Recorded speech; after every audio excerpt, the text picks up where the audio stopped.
Caro ouvinte da Rádio 9 de Julho, estamos na oitava da Páscoa, ou seja, a solenidade da Páscoa se estende por 8 dias, por isso a oitava. Por isso, hoje também é Páscoa. Se hoje alguém o saudar, Feliz Páscoa, essa pessoa não está atrasada, está certa. Por isso, responda também dizendo Feliz Páscoa. Gostaria de dedicar a nossa conversa de hoje para reler com você o que o Catecismo da Igreja Católica fala sobre a ressurreição de Cristo. Procuro sintetizar o que os parágrafos 638 a 647 do Catecismo falam sobre esse tema. Partindo do testemunho do Novo Testamento, o Catecismo afirma que a ressurreição não é fruto da alucinação ou uma invenção dos apóstolos, mas é um fato real. A ressurreição é um fato que se refere a Cristo. Não é somente a sua mensagem que ressurge na pregação dos apóstolos, nem é somente sua causa que continua na luta dos seus discípulos. É a sua pessoa que está presente e atuante realmente no aqui e no agora da história.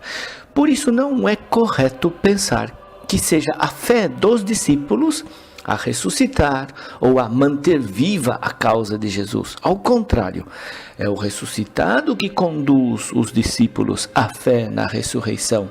Não é o mestre que vive graças à luta e ao idealismo dos seus discípulos. São os discípulos que vivem dele, porque está vivo, presente e atuante.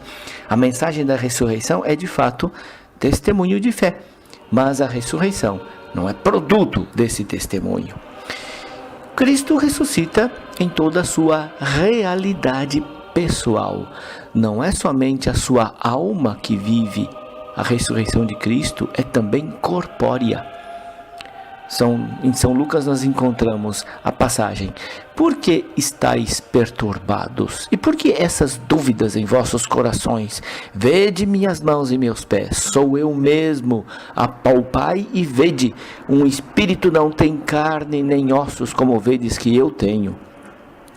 A insistência dos relatos das aparições na realidade corporal de Jesus sublinha que a ressurreição não é a diminuição, mas a plenitude da vida.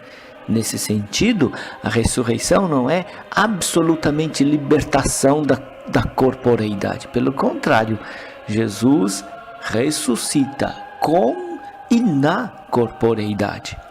Nesse mesmo sentido, o túmulo vazio é significativo. A ressurreição de Cristo não é uma realidade puramente espiritual, mas tem referência ao corpo, tem referência à realidade histórica, tem referência à realidade material. A vitória de Cristo sobre a morte não é, portanto, uma libertação ou uma fuga do mundo e da história, mas é um estar presente no mundo e na história de maneira nova, glorificada. Com efeito, Jesus Cristo, também em sua humanidade assumida na encarnação, está sentado à direita do Pai. E exatamente em sua humanidade glorificada, Cristo permanece unido ao mundo e a nós.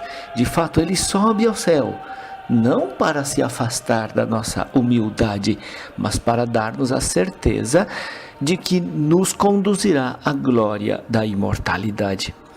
A ressurreição não significa um retorno de Jesus à sua vida terrena, à vida ordinária. Ela não é como a ressurreição de Lázaro.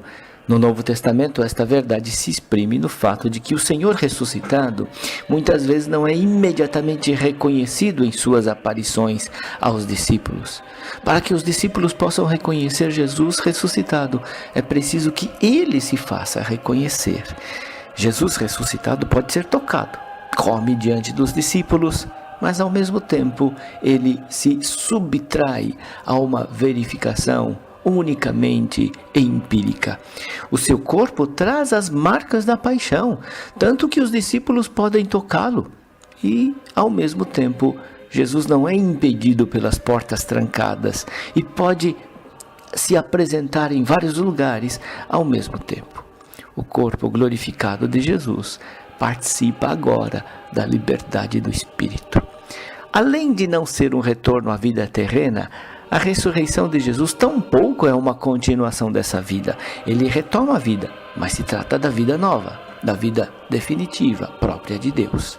A ressurreição de Cristo é princípio e modelo de nossa ressurreição. Por isso, aquilo que acontece na ressurreição de Cristo é também a nossa esperança. A esperança cristã é esperança para a realidade total da vida humana, que se manifesta na ressurreição de Jesus. A promessa feita por Deus ao homem não pode ser entendida somente em termos unilateralmente espiritualistas. Isso seria um empobrecimento indevido da promessa divina revelada e realizada na ressurreição de Cristo. Com efeito, o cristão crê na ressurreição da carne e na vida eterna. A nossa história é assimilada definitivamente pela ressurreição de Cristo. No Yucat, número 108, nós encontramos esta bonita afirmação: agora que a morte já não é mais o fim de tudo, veio ao mundo a alegria e a esperança. Depois de a morte deixar de ter poder sobre Jesus, também já não tem mais poder sobre nós, que pertencemos a Jesus. Meu caro irmão, minha querida irmã, feliz Páscoa.